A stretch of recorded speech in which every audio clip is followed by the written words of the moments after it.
Today's podcast looks at the series of songs linked by the ballad named The Elfin Knight, a story of would-be seduction and impossible tasks.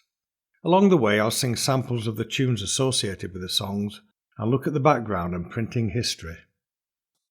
The laird of Elfin stands on yon hill, ba ba ba lily ba. He blows his trumpet loud and shrill, and the wind it blows my plaid awa.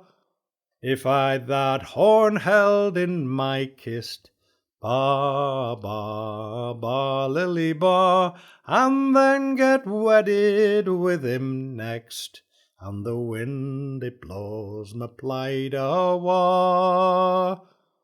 But before I do that thing for thee, ba ba ba lily ba, a well-sewed sock you must sew for me, and the wind it blows my plaid awa.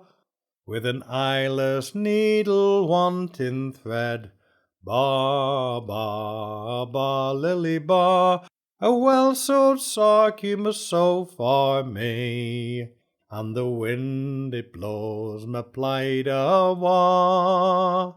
That tune was noted by Gavin Gregg and later by the American collector James Madison Carpenter from Alexander Robb of Newdeer in Aberdeenshire.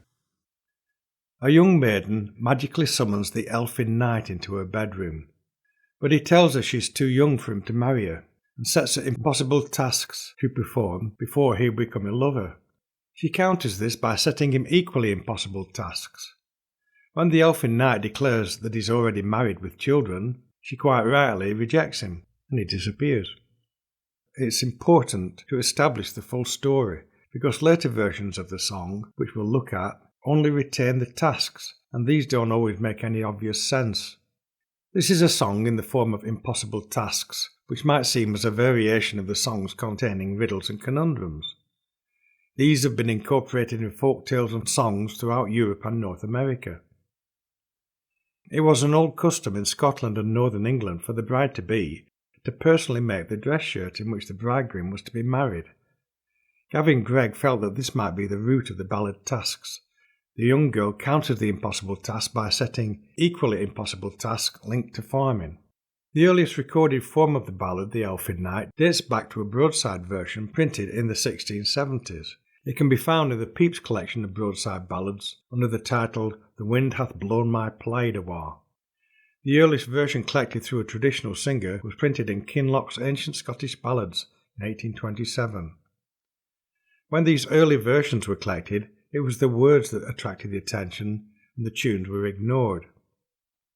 Bertrand Bronson, in his helpful and important work, The Singing Tradition of the Child Popular Ballads, felt that we had some difficulty in clearly linking the tunes to the early sets of words because there are no early examples of both words and tune collected together. He thinks that the broadside singers may have based the tune sung in the street on an earlier traditional tune. He identifies three specific musical groups. The first relates to the older form of the ballad, and it's linked with the tune known as The Wind Hath Blown My Plaid Awa, which itself is related to Over the Hills and Far Away. The printing of tunes with identifiable words as the Elfin Knight have been collected by Gavin Gregg in the early 1900s and are available in the Gregg Duncan Folksong Collection Volume 2. James Madison Carpenter, who collected in the 1920s, also has a variety of tune variations. Some of the singers were the same singers from whom Gregg and Duncan contacted. The Carpenter tunes are available on the internet at the EFDSS Full English site. An early form of the ballad usually has the first refrain as Ba ba ba lily ba. Other first refrains include Over the Hills and Far Away and Blow blow ye winds blow. The second refrain tends to remain constant as The wind did blow her plaid awa. Then it's, oh young man, I've a little bit of land over the hills and far awa, between salt seas and the sand, for the wind it blows my plaid awa. You must plough it with a horn over the hills and far awa, and sow it wi' a peppercorn, for the wind it blows my plaid awa. And you must cut it with your penknife, over the hills and far awa, and soak it in the blood of your life, for the wind it blows my plaid awa. And when you have wrote your work, over the hills and far awa, come back to me and you'll get your sark, for the wind it blows my plaid awa. The tune for that version of the song was collected by James Madison Carpenter from Belduncan of Inch in Aberdeenshire. I've read several theories on the meaning of these refrains. On one hand, they have sexual connotations, and on the other, that the first refrain is a corruptive form of some ancient protection spell. As I'm not an expert in these things, I leave it to you to make your own choice. As the Elfin Knight passed through the community and down the ages, the story frame has been lost, leaving the task to stand by themselves. This is especially true of the English and American versions of the song. Scarborough Fair and Whittingham Fair and other variations have a very simple frame that seems to reflect on a lost love. Are you going to Scarborough Fair? Remember me to one who lives there. The first printing of the song form was in Northumberland Minstrelsy in 1882, edited by Bruce and Stockoe, under the title Whittingham Fair. It was reprinted in English County Songs in 1893, edited by Lucy Broadwood and J. Fuller Maitland. Are you going to Whittingham Fair? Parsley, sage, rosemary and thyme. Remember me to one that lives there, for once she was a true love of mine. Tell her to make me a cambric shirt, parsley, sage, rosemary and thyme, without any seam or needlework, for once she was a true love of mine. Tell her to wash it in yonder well, parsley, sage, rosemary and thyme, where never spring water nor rain ever fell, for once she was a true love of mine. Now he has asked me questions 3, parsley, sage, rosemary and thyme. I hope he will answer as many for me, for once he was a true love of mine. Bronson is much more confident about the tunes of this second group. It feels that the Scarborough Fair group of songs belong within the tradition. It tells us that all the variants of this group are in triple rhythm. The actual event of Scarborough Fair began by royal charter in 1253 under Henry III and took place over 45 days in autumn. The fair lasted about 100 years and eventually ended. The song collection boom of the early 20th century soon showed the song to be widespread throughout Britain, Ireland and North America. The most popular version of Scarborough Fair was collected by Ewan MacColl in 1947 from Mark Anderson of Middleton in Teesdale in County Durham. MacColl himself recorded this version in 1957 and published the tunes and words in his book The Singing Island. It was later recorded in 1965 by Martin Carthy and later by Paul Simon and Art Garfunkel. Paul Simon added a counterpoint song named Canticle. It made a very attractive song and became internationally famous. I'll return to this version of the song as an end performance of this podcast. Some versions of the collected song have the first refrain as "Let every leaf or rose grow merry betime." And it's you will go down to Rosemary Lane, where every rose grows merry and fine. You pick me out the finest boy there, I will make him a true love of mine. Tell him to get me an acre of land, where every rose grows merry and fine. Between the salt sea and the sea strand, then he will be a true lover of mine. And tell him to plough it with a ram's horn, where every rose grows merry and fine. And sow it all over with one grain of corn, then he will be a true lover of mine. Tell him to reap it with a cock's feather, where every rose grows merry and fine, and bind it all over with strappings of leather, and then he will be a true lover of mine. And when he has finished all of his work, every rose grows merry and fine. Tell him to kindly call for his cambric shirt, and then he will be a true lover of mine.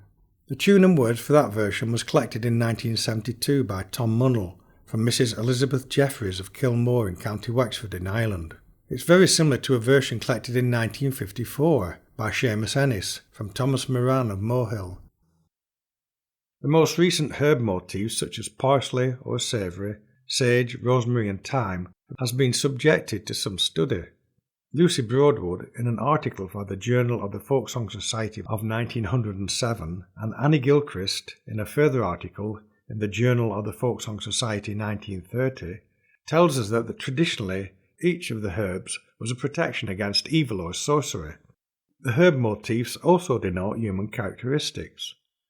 Parsley is associated with passion and death. Savoury enhances sexual desire. Sage relates to wisdom. Rosemary, also known as the elfin tree, strengthens remembrance. And thyme is linked to virginity or possible frugality. My father had an acre of land, hey-oh, sing ivy. Me father had an acre of land, wi' a bunch of green holly and ivy. He ploughed it with a team of rats, hey-ho, sing ivy. He ploughed it with a team of rats, and a bunch of green holly and ivy. He sowed it with a peppercorn, hey-ho, sing ivy. He sowed it with a peppercorn, wi' a bunch of green holly and ivy. He reaped it with the blade of his knife, hey-ho, sing ivy. He reaped it with the blade of his knife, and a bunch of green holly and ivy. The songs in the third group, An Acre of Land or Sing Ivy, appeared with their tunes in the early 19th century and were widespread throughout southern England. It might be argued that the Acre of Land does not actually link into the Elfin Knight, but is just a song of impossible tasks sung in the nurseries. This song does not make any mention of sexual contest or lost love. It's a comic song with unlikely actions dealing with arable farming.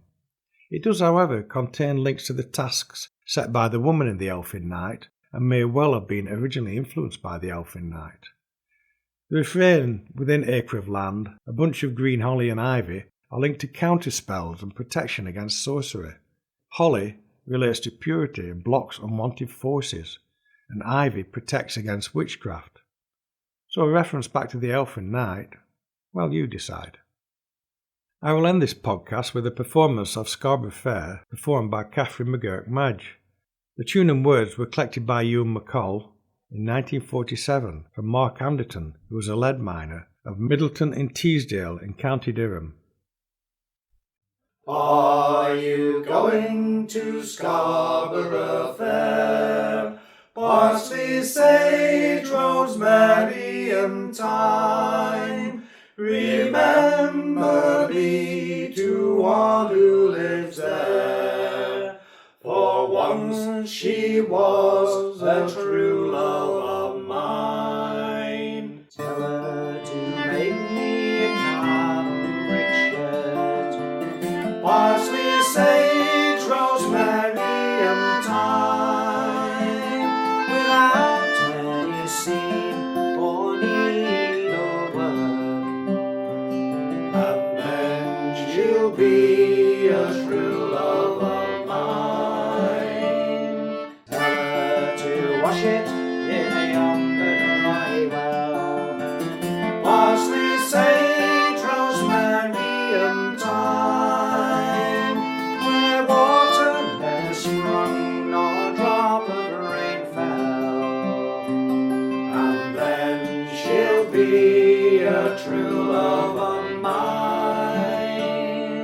Tell her to dry it on yonder thorn. Parsley, sage, rosemary and thyme, that never saw blossom since Adam was born. And then she'll be a true love of mine. Now you have asked me questions 3. Parsley, sage, rosemary, and thyme. I hope you'll answer as many for me, and you shall be a true love of mine. Oh, will you find me an acre of land? Parsley, sage, rosemary, and thyme, between salt water and the sea strand. Or never be a true love of mine. Oh, will you plough it with a lamb's horn? Parsley, sage, rosemary, and thyme, and sow it all over with one peppercorn. Or never be a true love of mine. Oh, will you reap it with a sickle of leather? Parsley, sage, rosemary, and thyme, and tie it all up with one peacock's feather. Or never be a true love of mine. And when you've done and finished your work, parsley, sage, rosemary, and thyme, then come to me for your cambric shirt, and you shall be a true love